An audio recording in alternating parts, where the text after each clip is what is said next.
Okay. Good morning. Right. So as we are discussing the photosynthesis and then respiration in plants, we are left out with only the 3 chapters to be discussed in physiology of the plants. So one is the transport in plant, and next is mineral nutrition, and the last one is plant growth and development. As a plant is requiring water to make the process of photosynthesis ನೋಡಿದ್ವಿ, ಆದರೆ directly role play ಮಾಡಲ್ಲ ಅಂತ ಗೊತ್ತು. And more over ಅಲ್ಲಿಂದ produce ಮಾಡಿರ್ತಕ್ಕಂಥ ಫುಡ್ಡನ್ನು break down ಮಾಡಿ ಎನರ್ಜಿಯನ್ನು produce ಮಾಡುತ್ತೆ. ಆದರೆ ಆ ಎನರ್ಜಿ ಹೇಗೆ ಅಸಿಮಿಲೇಷನ್ ಆಗುತ್ತೆ ಅಥವಾ ಎಲ್ಲಿ ಯೂಸ್ ಆಗುತ್ತೆ, ಯಾವ ರೀತಿ ಪ್ರೊಡಕ್ಷನ್ ಆಗುತ್ತೆ ಅಂತ ರೆಸ್ಪಿರೇಷನ್ ಚಾಪ್ಟರ್ಲ್ಲಿ ನೋಡಿದ್ವಿ. ಇದನ್ನೆಲ್ಲ ಯೂಸ್ ಮಾಡಿಕೊಂಡು ಅದು ಗ್ರೋ ಆಗಬೇಕು ಅಂದರೆ ಕೆಲವೊಂದು ಹಾರ್ಮೋನ್ಸ್ಗಳು ಬೇಕು, ಆದರೆ ಅದರ ಜೊತೆಗೆ ಕೆಲವೊಂದು ಮಿನರಲ್ ನ್ಯೂಟ್ರಿಯೆಂಟ್ಸ್ಗಳು ಬೇಕು.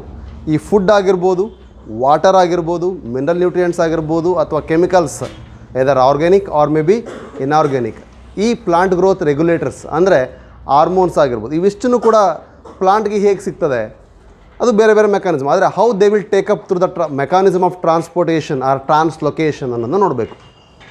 Here the chapter is transport in plants.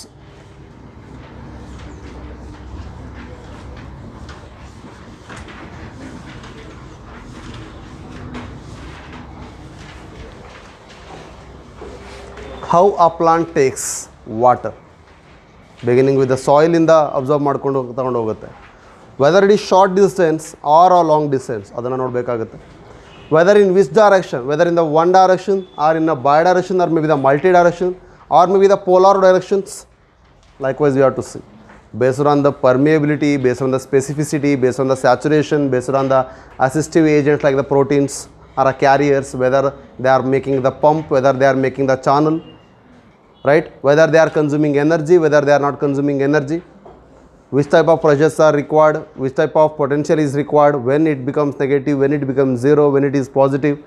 It is all what we have to go and discuss in the plant transportation.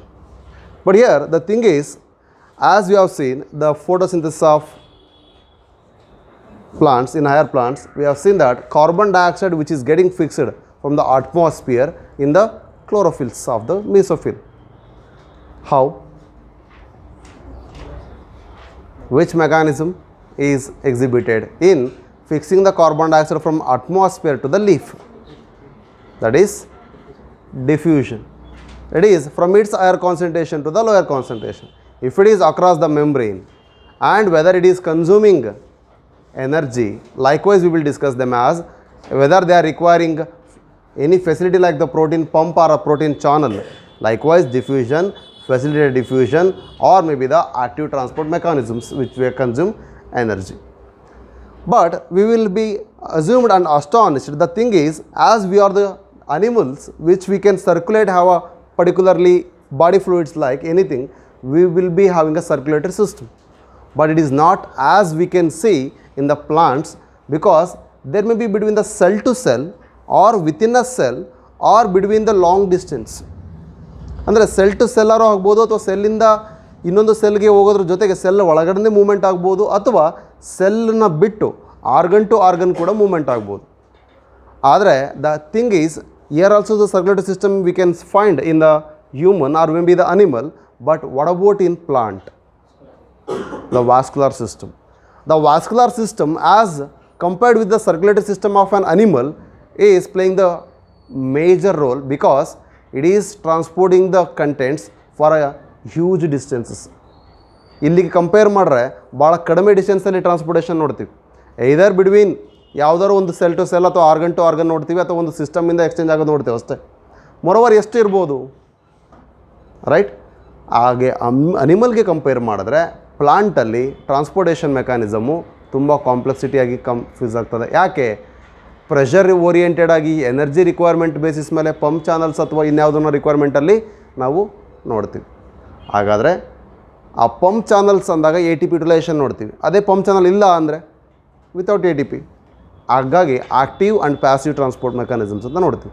So let us see the transport in plants with respect of their directions, with respect of their specificity, with respect of their mode of transport with respect to cell or within a cell, like a transport in a short distances, and organ to organ, there is a transport in a long distances with respect to of water molecule, with respect to of mineral nutrients, with respect to of the some phytohormones. Clear? And the thing is, the involvement of the vasculature, that is what? The xylem and phloem. Whether xylem is involved in unidirectional or the phloem is involved in multi or only unidirectional, when it is multidirectional, when it is bidirectional, let us see. So, in this chapter is concerned with respect to of the mode of transportation based on the direction, based on the type of molecule, and the principles which are involved in a long distances like ascent of shaft or turgor pressure, okay, or a root pressure which is initiating or not. So, we will see, that is all. So, before going to the chapter, let us see the previous year weightages. As we can see the NEET weightage in the previous,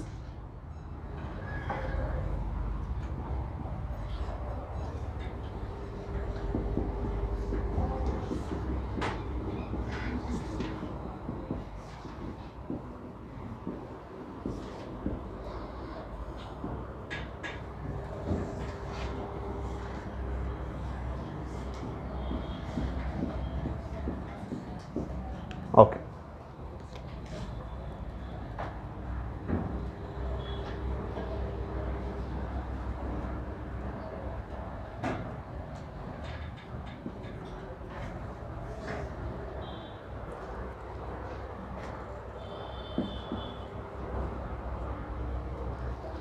How many we can expect in 22? ನಿಮ್ಮಲ್ಲಿ 21 ಅಲ್ಲಿ ಇತ್ತಾ question ಟ್ರಾನ್ಸ್ಪೋರ್ಟಿಂದ? ಅದೇ ಗೊತ್ತಿಲ್ಲ ನಿಮಗೆ. Paper discuss ಮಾಡ್ಬೇಕಾರೆ ಬರ್ಸಿದ್ನಲ್ಲ, ಎಷ್ಟು question ಇದೆ ಪಕ್ಕನಾ? ಇನ್ನೂ ಡೌಟಲ್ಲಿದ್ದೀರಾ? ಓಕೆ, ಪೇಪರ್ ಡಿಸ್ಕಸ್ ಮಾಡಿದ್ದು ವೇಸ್ಟ್ ಆಯ್ತು ಹಂಗಾರೆ. Right, how many question we can expect in your exam, coming exam? 1 or 2? Okay, 1 ಅಂತ ಅನ್ಕೋಣ. Approximately it is guessing. Okay, right, beginning with that, coming to directions. So first and foremost, ಏನಿದೆ? Types of transport mechanisms ಅಂತ ಇದೆ. ಏನಿದೆ heading ನೋಡ್ರಿ?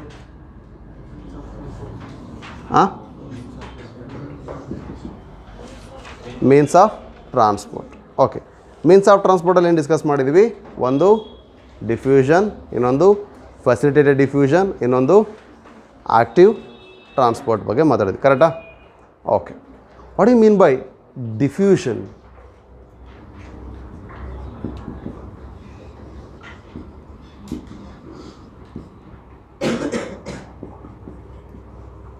Nothing but ಯಾವ್ಯಾವ ವಿಧಗಳಿದ್ದಾವೆ ಅಂತ. Okay, means of transport. What you mean by diffusion?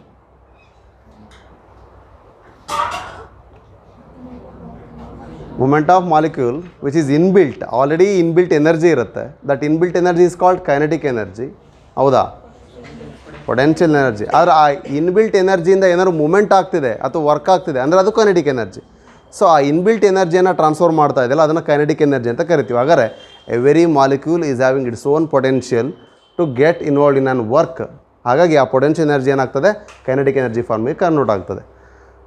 So from higher concentration to the lower concentration, whether it requires any energy? No. ಆದರೆ ಇಲ್ಲಿ ರ್ಯಾಂಡಮ್ ಮೂವ್ ಆಗುತ್ತಾ, ಒಂದು ಪರ್ಟಿಕ್ಯುಲರ್ ಡೈರೆಕ್ಷನಲ್ಲಿ ಮೂವ್ ಆಗುತ್ತಾ? Why? The concentration is more. ಹಾಗಾಗಿ in the diffusion we can see the movement of molecules. For example, these are the molecules which are moving from here to year.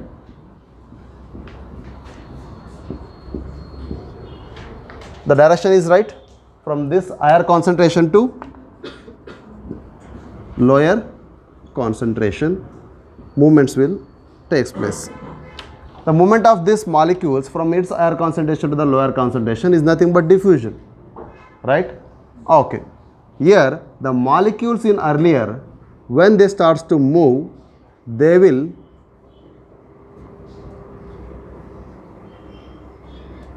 move like this. What is this? This is a random movement. The molecules which are undergoing the diffusion always shows a random movement. Agar when they will show the particular movement ಅನ್ನೋದಿಲ್ಲ ಇಲ್ಲಿ. ಯಾಕೆ ಅಂದರೆ higher concentration ಎಲ್ಲಿದೆ ಅಲ್ಲಿ lower concentration ಹುಡ್ಕೊಂಡು randomly molecules move ಆಗುತ್ತೆ. ಆದರೆ particularly ಒಂದು ಸಿಸ್ಟಮನ್ನು ನಾನು ಕೊಟ್ಟರೆ, that is also irrespect of that one, whether it is in a living system or whether it is in a non living system. It is not dependent on it. The movement of molecule in the living or maybe in the non-living, it is same. But this process is, the movement is random but the process is slow. Why? Easily saturation attain ಆಗಲ್ಲ ಒಂದೇ ಸಲಕ್ಕೆ, ಯಾಕೆಂದರೆ random movement ತೋರಿಸ್ತಿರೋದ್ರಿಂದ molecules higher concentration lower concentration move ಆಗ್ತಾ ಇದೆ ಅಷ್ಟೇ. ಹಾಗಾಗಿ this process is slow process, this process is random but it is not specific. ಇಂಥದ ಕಡೆಯಿಂದ ಇಂಥದೇ ಕಡೆ ಹೋಗ್ಬೇಕಂತೇನಿಲ್ಲ, ಎಲ್ಲಿ ಕಾನ್ಸಂಟ್ರೇಷನ್ ಕಡಿಮೆ ಇರುತ್ತೆ ಅಲ್ಲಿ ಹೋಗುತ್ತೆ. The best example for diffusion we can C is all the gases, all the liquids. In gas and in liquids we can see what? Diffusion.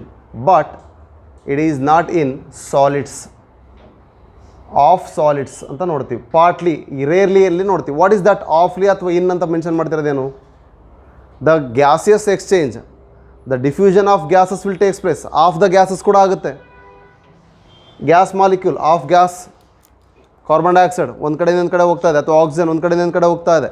Water molecules, of the molecules ಅದರೊಳಗಡೆ ಇರ್ತಕ್ಕಂಥದ್ದು exchange ಆಗ್ತದೆ. Inside ಆಗಿರ್ಬೋದು. ಅದಕ್ಕೆ water ಮಾಲಿಕ್ಯೂಲ್ಗೆ ನಾನು ಮತ್ತೆ ಸಾಲ್ಟನ್ನು mix ಮಾಡಿದೆ ಅಂದರೆ ಆ ಸಾಲ್ಟ್ ಏನಾಗ್ತದೆ, ಅದರ ಕಾನ್ಸಂಟ್ರೇಷನ್ ಡಿಸಾಲ್ವ್ ಆಗ್ತದೆ randomly.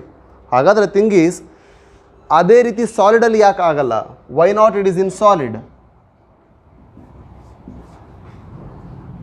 The diffusion can takes place in gas or in the of the gas molecules. Diffusion of gases ಅಂತ ಓದ್ತೀವಿ, ಡಿಫ್ಯೂಷನ್ ಆಫ್ ಲಿಕ್ವಿಡ್ಸ್ ಅಂತ ಓದ್ತೀವಿ, ಬಟ್ ಡಿಫ್ಯೂಷನ್ ಆಫ್ ಸಾಲಿಡ್ ಅಂತ ಯಾಕೆ ಓದಲ್ಲ?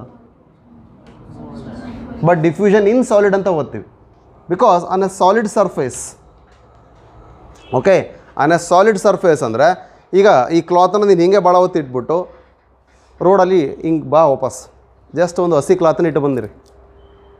ವಾಟ್? ಒಂದು ನಾರ್ಮಲಿ ಒಣಗಿರೋ ಬಟ್ಟೆ, ಇನ್ನೇನು ಸ್ವಲ್ಪ ಮಾಯ್ಶ್ಚರ್ ಇದೆ ಇದರಲ್ಲಿ, ಅಥವಾ ಸಮ್ವಾಟ್ ಪೋರಸಿಟಿ ಇದೆ ಇದರಲ್ಲಿ ಅಂತ ಅಂದ್ಬಿಟ್ಟು ಹಿಂಗೆ ಇಟ್ಟು ಬಂದರೆ ಇನ್ನೊಂದು ಸ್ವಲ್ಪ ಹೊತ್ತು ಬಿಟ್ಟರೆ ಈಗ ಹೆಂಗೆ ಕಲರ್ ಇದೆಯೋ ಅದೇ ಕಲರಿಗೆ ಟರ್ನ್ ಆಗಿರುತ್ತೆ ಜಸ್ಟ್ ರೋಡಲ್ಲಿ. ಯಾಕೆ? The diffusion of molecules takes place on the surface of this solid. ನಮ್ಮತ್ತಿಲ್ಲ ಅಬ್ಸಾರ್ಬೆನ್ಸ್ ಇದ್ರ ಬಗ್ಗೆ ಏನು ಮಾತಾಡ್ತಿಲ್ಲ. ಅಂದರೆ ಈ ಸಾಲಿಡೇ ಇನ್ನೊಂದ್ರೊಳಗೆ ಡಿಫ್ಯೂಸ್ ಆಗ್ತಾ ಇಲ್ಲ, ಈ ಸಾಲಿಡಿನ ಮೇಲೆ ಡಿಫ್ಯೂಷನ್ ಆಗ್ತಾ ಇದೆ. ಹಾಗಾಗಿ ಸಾಲಿಡ್ ಮಾಲಿಕ್ಯೂಲ್ ಡಿಫ್ಯೂಷನಲ್ಲಿ ಇನ್ವಾಲ್ವ್ ಆಗಲ್ಲ, ಆದರೆ ಸಾಲಿಡಿನ ಮೇಲೆ ಬೇರೆ ಮಾಲಿಕ್ಯೂಲ್ಸ್ ಬಂದು ಡಿಫ್ಯೂಸ್ ಆಗಬಹುದು. ಹಾಗಾಗಿ in gases are of the gases we can see, in liquids are of the liquids, but solid no, partly and very rarely in the solid surfaces we can see the diffusion. ಹಾಗಾದರೆ ಯಾವ ರೀತಿ ಆಗ್ತದೆ? As I said, it is depends on the media. ಹೌದಾ? Media ಯಾವುದು ಅನ್ನೋದ್ರ ಮೇಲೆ diffusion rate depend ಆಗುತ್ತಾ? S, ಹೌದು. ಆ ಮೀಡಿಯಾದಲ್ಲಿ ಕಾನ್ಸಂಟ್ರೇಷನ್ ಏನಾಗಿರುತ್ತೆ ಅದ್ರ ಮೇಲೂ ಕೂಡ ಡಿಪೆಂಡ್ ಆಗುತ್ತೆ. ಯಾಕೆ ಅಂದರೆ ಆ ಕಾನ್ಸಂಟ್ರೇಷನಿಂದ ಅಲ್ಲಿ ಏನಾಗುತ್ತೆ, ಪ್ರೆಷರ್ ಕೂಡ ವೇರಿಯೇಷನ್ ಆಗುತ್ತೆ. ಮೊನ್ನೆ ಸೆಲೆಬ್ರೇಟ್ ಮಾಡ್ಬೇಕಾದ್ರೆ ಬಲೂನ್ ಊದ್ತಾ ಇದ್ದರೆ ಎಲ್ಲಿ ತನಕ ಊದ್ತಿದ್ದೀರಿ, ಎಲ್ಲಿ ತನಕ ಸೋಲನ್ ಆಗ್ತಾ ಇದೆ? ಒಂದಿಷ್ಟು ಕಾನ್ಸಂಟ್ರೇಷನ್ ಲಿಮಿಟ್ ಮಾಡೋ ತನಕ, ಅಂದರೆ ಅದರ ಮೇಲೆ ಪ್ರೆಷರ್ ಆಯಿತು ಅಂದರೆ ಆ ಕಾನ್ಸಂಟ್ರೇಷನಿಂದ ಹೊರಗಡೆ ಹೋಗ್ಲಿಕ್ಕೆ ಟ್ರೈ ಮಾಡುತ್ತೆ, ಆವಾಗ ಬಲೂನ್ ಬಸ್ಟ್ ಆಗುತ್ತೆ. ಆ ಪ್ರೆಷರ್ ಅಪ್ಲೈ ಆಯ್ತಲ್ಲ ಅಷ್ಟೇ. ದ ಸೇಮ್ ವೇ ಆ ಮೀಡಿಯಾ ಮೇಲೆ ಅಲ್ಲಿರ್ತಕ್ಕಂಥ ಕಾನ್ಸಂಟ್ರೇಷನ್ ನೋಡಿ. ಈಗ ಗ್ಯಾಸ್ ಮಾಲಿಕ್ಯೂಲ್ಸನ್ನು ನಾರ್ಮಲಿ ಅಟ್ಮಾಸ್ಫಿಯರ್ಲಿ ನಾನು ಹಾಗೇ ಡಿಫ್ಯೂಷನ್ ಮಾಡೋಕ್ಕೆ ಬಿಡ್ಬೋದು. ಅದೇ ಗ್ಯಾಸ್ ಮಾಲಿಕ್ಯೂಲನ್ನು ವಾಟರ್ಲಿ ಕಳಿಸಿ, ಮೀಡಿಯಾ ಚೇಂಜಸ್ ಆದ ತಕ್ಷಣ ರೇಟ್ ಆಫ್ ಡಿಫ್ಯೂಷನ್ ಸ್ಲೋ ಆಗ್ತದೆ ಅಥವಾ ವೇರಿಯೇಷನ್ ಆಗ್ತದೆ. ಅದಕ್ಕೆ ಸ್ವಲ್ಪ ಜಾಸ್ತಿ ಟೆಂಪ್ರೇಚರ್ ಕೊಡೋಣ. ಈಗ ಟೆಂಪ್ರೇಚರ್ ನಾನು ಜಾಸ್ತಿ ಕೊಡ್ತಾ ಇದ್ದೀನಿ, ಆಟೋಮೆಟಿಕಲಿ ಡಿಫ್ಯೂಷನ್ ರೇಟ್ ಏನಾಗ್ತದೆ? ಇನ್ಕ್ರೀಸ್ ಆಗ್ತದೆ. That is what stirring we will do. ಈಗ ನಾರ್ಮಲಿ ಶುಗರ್ ಸೊಲ್ಯೂಷನ್ ಪ್ರಿಪೇರ್ ಮಾಡಬೇಕಾದ್ರೆ ಫಸ್ಟಿಗೆ ವಾಟರ್ನ ಜೊತೆಗೆ ನಾವೇನು ಮಾಡ್ತಿದ್ದೀನಿ, ಸಾಲ್ಟನ್ನು ಆ್ಯಡ್ ಮಾಡ್ತಿದ್ದೀನಿ ಅಥವಾ ಶುಗರ್ನ ಆ್ಯಡ್ ಮಾಡ್ತಿದ್ದೀನಿ. ಏನಾಯಿತು? ಡಿಸಾಲ್ವ್ ಆಯಿತು. 1 ಲೋಟಕ್ಕೆ 1 ಸಕ್ಕರೆ ಹಾಕಿದೆ, 1 ಚಮಚ ಸಕ್ಕರೆ ಹಾಕಿದ್ದೀನಿ, ಡಿಸಾಲ್ವ್ ಆಯಿತು. 2ನೇ ಚಮಚ ಹಾಕ್ತೀನಿ ಅದೇ ವಾಟರ್ಗೆ, ಸೇಮ್ ಡಿಸಾಲ್ವ್ ಆಗಿರೋದಕ್ಕೆ. ಆಗ ಆಲ್ರೆಡಿ ಸೊಲ್ಯೂಷನ್ ಇದೆ, ವಾಟರ್ಲ್ಲ ಅದು. ಸೊಲ್ಯೂಷನಿಗೆ ಮತ್ತೊಂದು ಚಮಚ ಸಕ್ಕರೆ ಹಾಕಿದ್ದೀನಿ. ಮತ್ತೇನಾಗುತ್ತೆ? ಸ್ಟಾರ್ಟಿಂಗ್ ಸ್ವಲ್ಪ ಡಿಕ್ರೀಸ್ ಆಗುತ್ತೆ, ಮೀನ್ಸ್ ಡಿಸಾಲ್ವ್ ಆಗುತ್ತೆ. ಹೋಗ್ತಾ ಹೋಗ್ತಾ ಡಿಸಾಲ್ವ್ ಆಗುತ್ತಾ? ಇಲ್ಲ. ಈಗ ನೆಕ್ಸ್ಟ್ ಏನು ಮಾಡ್ತೀರಿ? ಸ್ಟಿರ್ ಮಾಡ್ತೀರಿ. ಇಲ್ವಾ? ಟೀಕ್ ಮಾಡಬೇಕು ಅಂದರೆ ಅದನ್ನು ಬಾಯ್ಲ್ ಮಾಡ್ತೀರಿ. ಹಾಗಾದ್ರೆ ಟೆಂಪ್ರೇಚರ್ನ ಕೊಟ್ಟ ತಕ್ಷಣ ಅಲ್ಲಿರುವಂಥ molecules ಏನಾದವು?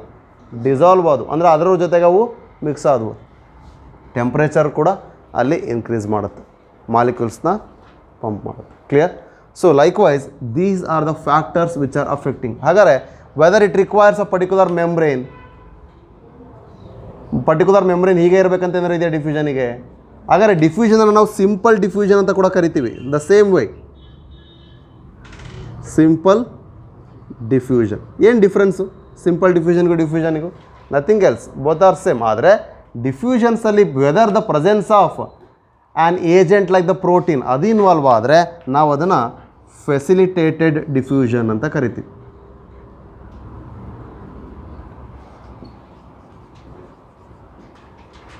Okay, see in the NCERT they have given diffusion ಅಂತ ಕೊಟ್ಟಿರ್ಬೇಕಾದ್ರೆ ಫಸ್ಟ್ ಲೈನಿಂದನೇ ಮೆನ್ಷನ್ ಮಾಡ್ತಾ ಬಂದಾನೆ, diffusion is movement of molecules from its higher concentration to the lower concentration.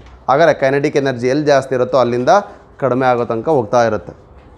So potential energy ಜಾಸ್ತಿ ಇದೆ, ಅಲ್ಲಿಂದ ಅದನ್ನು ಕೈನೆಟಿಕ್ ಎನರ್ಜಿ ಫಾರ್ಮಿಗೆ ಕನ್ವರ್ಟ್ ಮಾಡಿಕೊಂಡು ಲೋಯರ್ ಎನರ್ಜಿ ಕಡೆ ಮೂವ್ ಆಗ್ತಾ ಇದೆ. ಸೊ ಆ ಮೂವಿಂಗಲ್ಲಿ ಬೇಕಾಗಿರ್ತಕ್ಕಂಥ ಎನರ್ಜಿ ಏನು ಕೈನೆಟಿಕ್ ಎನರ್ಜಿ ಫಾರ್ಮಿಗೆ ಕನ್ವರ್ಟ್ ಆಗಿರುವಂಥದ್ದು. ಸೊ ಹಾಗಾಗಿ ಅಲ್ಲಿಂದ ಹೋಗಿದೆ. ಸೆಕೆಂಡ್ ಲೈನಲ್ಲಿ ಏನು ಕೊಟ್ಟಿದೆ ನೋಡಿರಿ, ರೀಡ್ ದಟ್ ಲೈನ್.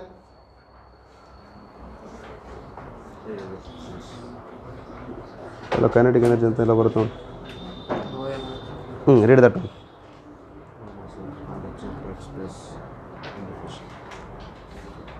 ಸಿಗ್ತಾ ಆನ್ಸರು? ರೀಡ್ ದಟ್ ಒನ್ ಅಂದೆ ನಾನು, ಒಬ್ಬರು ಗೊತ್ತಲ್ಲ.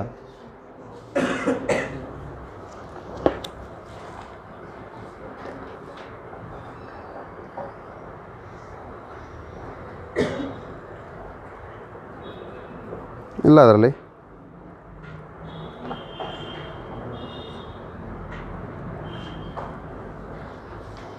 ಬಿಡಿ. ಓಕೆ, ಹಾಗಾದರೆ ಈ ಸಿಂಪಲ್ ಡಿಫ್ಯೂಷನ್ ಮೆಕ್ಯಾನಿಸಮ್ ಅಂದರೆ ಈ ಥರನೇ ಇರುತ್ತೆ ಅಂತ ಗೊತ್ತಾಯಿತು. ಹಾಗಾದರೆ it is independent of what? ಸಿಸ್ಟಮಲ್ಲಿ ಇಂಡಿಪೆಂಡೆಂಟ್ ಆಗಿದೆ. ಯಾಕೆ? ಲಿವಿಂಗ್ ಸಿಸ್ಟಮಲ್ಲೂ ಕೂಡ ನೋಡಿ, ಈಗ ಫಾರ್ ಎಕ್ಸಾಂಪಲ್ ಅಟ್ಮಾಸ್ಫಿಯರಿಂದ ಒಂದು ಮಾಲಿಕ್ಯೂಲ್ ಫಿಕ್ಸ್ ಆಗ್ತಾ ಇದೆ. ನಾರ್ಮಲಿ ಕಾರ್ಬನ್ ಡೈಆಕ್ಸೈಡ್ ಫಿಕ್ಸ್ ಆಗ್ತಿದೆ ಅಂದರೂ ಕೂಡ, ಈಗ for example atmosphere, then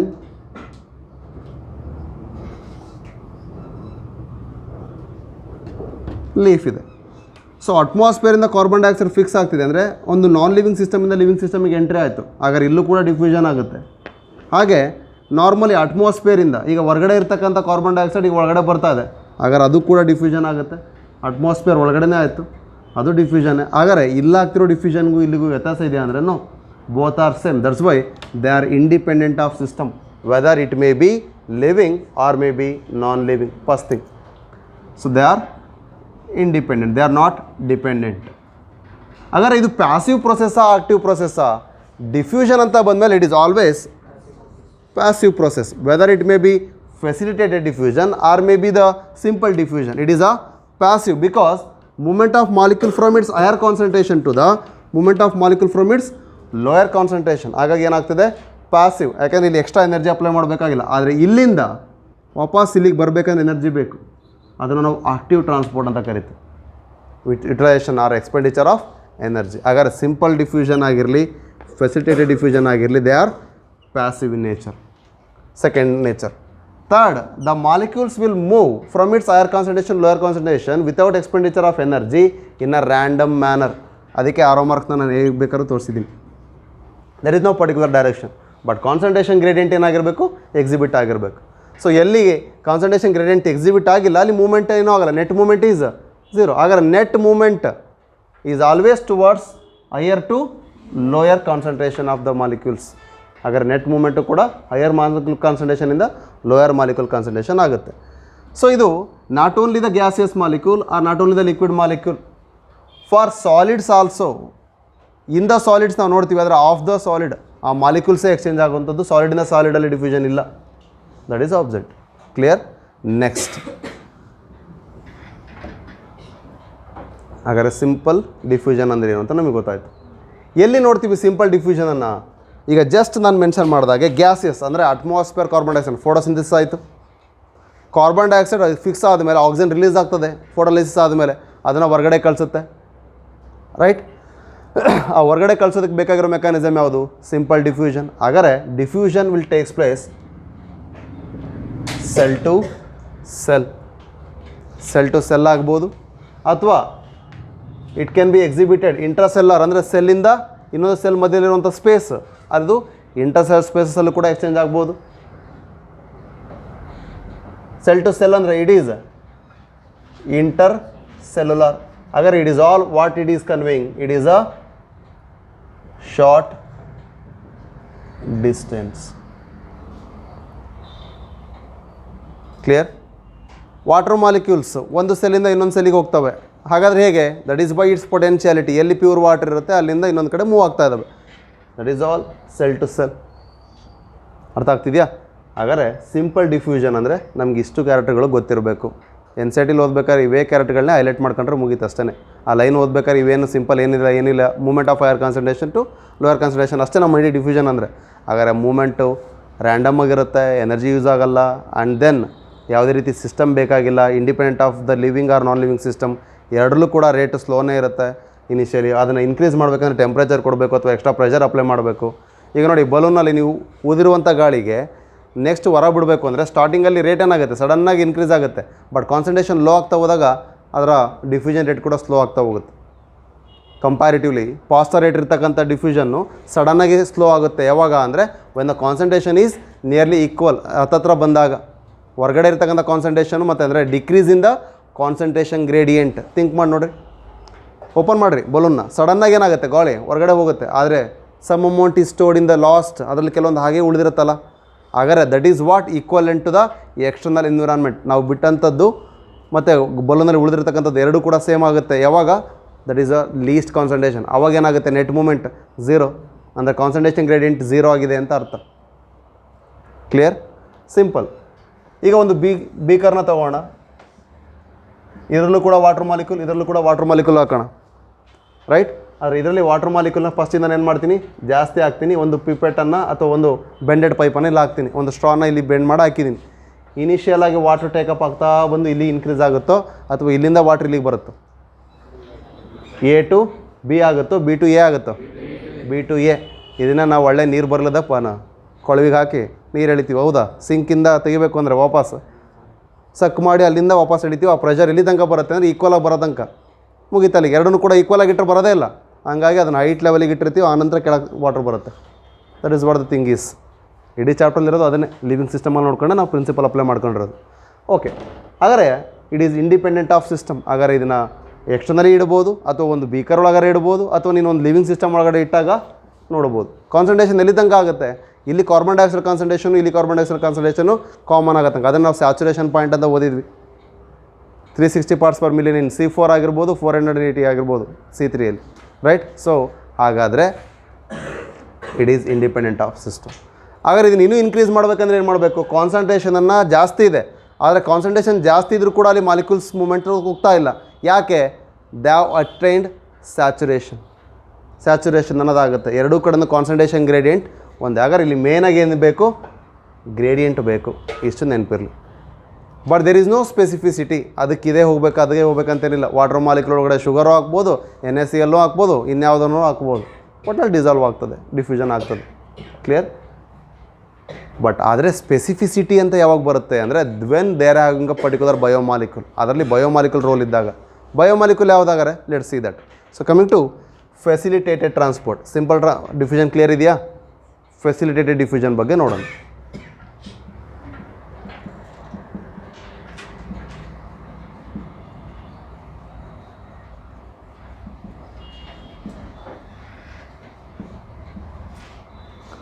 facility extra mention ಮಾಡ್ತಾಯಿದ್ದೀವಲ್ಲಿ. What you mean by diffusion ಗೊತ್ತಿದೆ. ಆ ಡಿಫ್ಯೂಷನ್ ಆಗಲಿಕ್ಕೆ ಒಂದು ಫೆಸಿಲಿಟಿ ಕೊಡ್ತಾ ಇದ್ದೀನಿ. ಯಾಕೆ ಫೆಸಿಲಿಟಿ ಬೇಕು ಅಂತ ಅಂದರೆ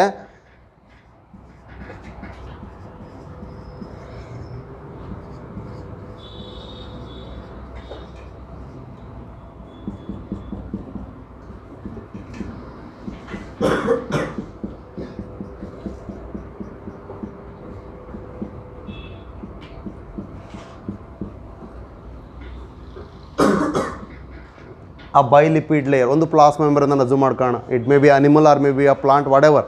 ಬಟ್ ಈಗ ನಾವು ಪ್ಲಾಂಟ್ ರೆಸ್ಪೆಕ್ಟಿವ್ ಆಗಿ ಮಾತಾಡ್ತಿರೋದ್ರಿಂದ ಥಿಂಕ್ ಮಾಡ. ಇಲ್ಲಿ think there is an hydrophobic molecule. Hydrophobic molecule ಇದೆ. ಇಲ್ಲಿ ಬಂದಿರತಕ್ಕಂಥದ್ದೆಲ್ಲದು ಕೂಡ ಹೈಡ್ರೋಫೋಬಿಕ್. ಈ ಹೈಡ್ರೋಫೋಬಿಕ್ ಮಾಲಿಕ್ಯೂಲ್ಸ್ ಎಲ್ಲ ಮೂವ್ಮೆಂಟ್ ಆಗಬೇಕಾದ್ರೆ ಏನಾಗ್ತದೆ? ಮಾಲಿಕ್ಯೂಲ್ಸ್ ಈಸಿಲಿ ಲಿಪಿಡಿಂದ ಕ್ರಾಸ್ ಆಗುತ್ತೆ, ಯಾಕೆಂದರೆ they are soluble in lipid but they are insoluble in water, ಹಾಗಾಗಿ ಒಳಗಡೆ ಹೋಗ್ಲಿಕ್ಕೆ ಹೆದರ್ತವೆ. ಆದರೆ ಅದೇ ಹೈಡ್ರೋಫಿಲಿಕ್ ಮಾಲಿಕ್ಯೂಲ್ಸ್ ಫಿಲಿಕ್ ಇವೇನಾಗ್ತವೆ, they will not pass the lipid membrane. Hydrophobic molecules easily ಲಿಪಿಡಲ್ಲಿ ಸಾಲ್ಯುಬಲ್ ಆಗುತ್ತೆ, ಹಾಗಾಗಿ ಲಿಪಿಡ್ ಸಾಲ್ಯುಬಲ್ ಆರ್ ನಾಟ್ ಅನ್ನೋದು ಇಲ್ಲಿ ಫೆಸಿಲಿಟೇಟೆಡ್ ಡಿಫ್ಯೂಷನನ್ನು ಡಿಫೈನ್ ಮಾಡುತ್ತೆ. Where we require the facility, whichever the lipid insoluble, which are hydrophilic moiety, they are having the hydrophilic moiety, then they require a channel that will form across the membrane, that is called the transmembrane proteins. They are called the channel proteins. ಅದನ್ನು ನಾವು cell ಚಾಪ್ಟರ್ಲಿ ಮಾತಾಡಬೇಕಾದ್ರೆ intrinsic ಅಂತ ಮಾತಾಡಿದ್ವಿ.